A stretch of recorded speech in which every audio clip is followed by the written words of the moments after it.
eu quero falar, Dayana, presidenta, sobre uma pesquisa muito importante que saiu no Datafolha, foi publicada na Folha de São Paulo, sobre alguns temas evangélicos na cidade de São Paulo. Me chamou a atenção, Érica, o resultado dessa pesquisa. Nós ouvimos aqui agora há pouco, por exemplo, um deputado falando que sou cristão devoto e basicamente sou contra o casamento LGBT reconhecido pelo Estado. Isso é muito curioso. Por quê? Existe uma tentativa aqui em Brasília de uma bancada evangélica falar em nome da comunidade evangélica, como se não houvesse diversidade dentro do campo evangélico. Tipo assim, o Brasil tem 80% de cristãos, esse é o raciocínio. Bem, são todos conservadores, todos são de direita, todos votam em Bolsonaro. Bem, isso não faz o menor sentido, estatisticamente falando. Na eleição de 2022, por exemplo, Lula ganhou de Bolsonaro. Ou seja, o campo cristão não é uma massa sem forma que pode ser conduzida de acordo com a vontade de alguns líderes que acreditam firmemente que podem falar em nome de todos. Eu não tenho ingenuidade. Eu reconheço que existe um conservadorismo predominante. Eu não me coloco na condição de falar em nome do cristianismo. Eu respeito diferenças de posição e de opinião dentro do campo evangélico. E quando fui candidato, me licenciei e me afastei do púlpito da minha própria igreja para respeitar a liberdade dos meus irmãos e das minhas irmãs e a diversidade de pensamento. Portanto, eu sou contra essa tentativa de falar em nome do cristianismo como se fôssemos todos iguais e como se a percepção da direita fosse mais importante e fosse única no campo cristão. E também defendo a democracia. Eu não estou aqui para transformar a tribuna em púlpito. Nós precisamos reconhecer que o Brasil é plural e que fé você não impõe, você não violenta o outro, você compartilha com o testemunho da sua própria vida. Bem, olha isso. Veja, presidenta, o que saiu na pesquisa. 28% dos evangélicos apenas aprovam a prerrogativa de que o cidadão deve ter uma arma para se defender. Então, aquela ideia de que o campo evangélico é pró-armas, de acordo com esta pesquisa, não se confirma. E é simples, é só respeitar a diversidade e a liberdade de pensamento. 28% acredita que arma é um instrumento que qualquer cidadão deve ter para se defender. E muitas vezes aqui em Brasília, a bancada evangélica é a versão religiosa da bancada da bala, usando a Bíblia para falar em nome dos cristãos. A pesquisa não confirma essa perspectiva. E, na verdade, eu já tinha essa intuição. Que bom que veio essa pesquisa. Porque a sensibilidade do evangelho não é pró-arma para se defender e para matar. Mas, além disso, tem outros dados interessantes.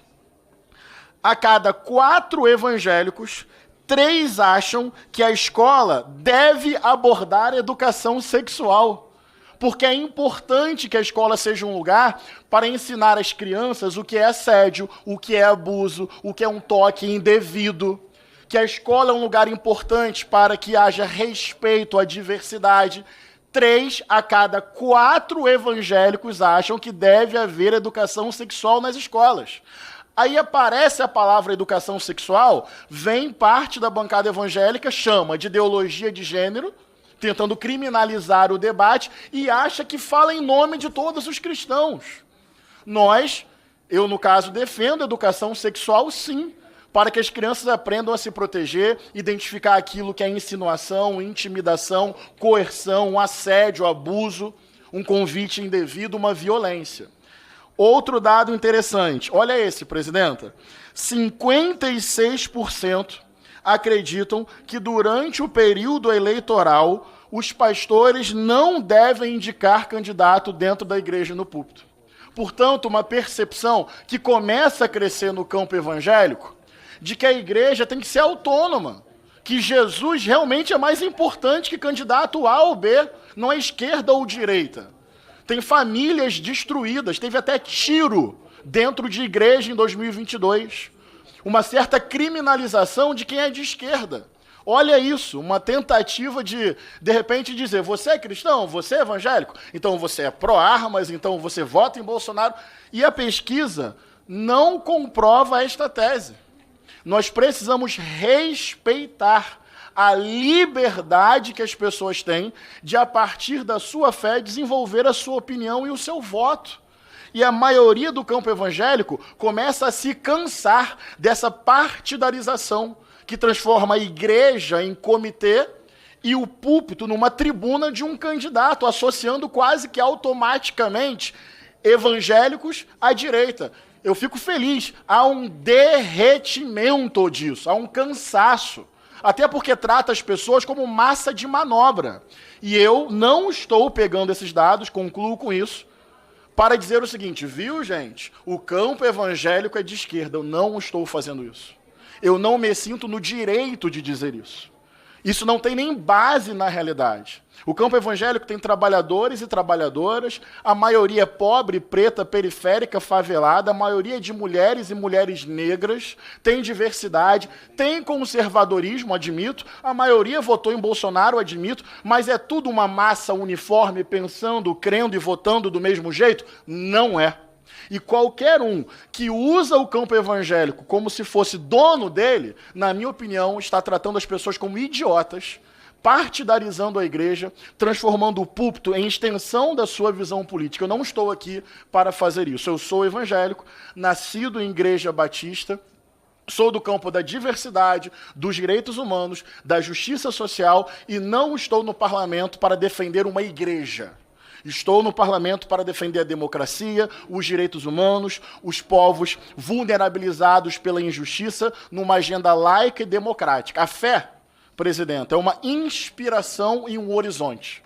Não é um pacote doutrinário mais importante do que a liberdade dos outros e a própria Constituição.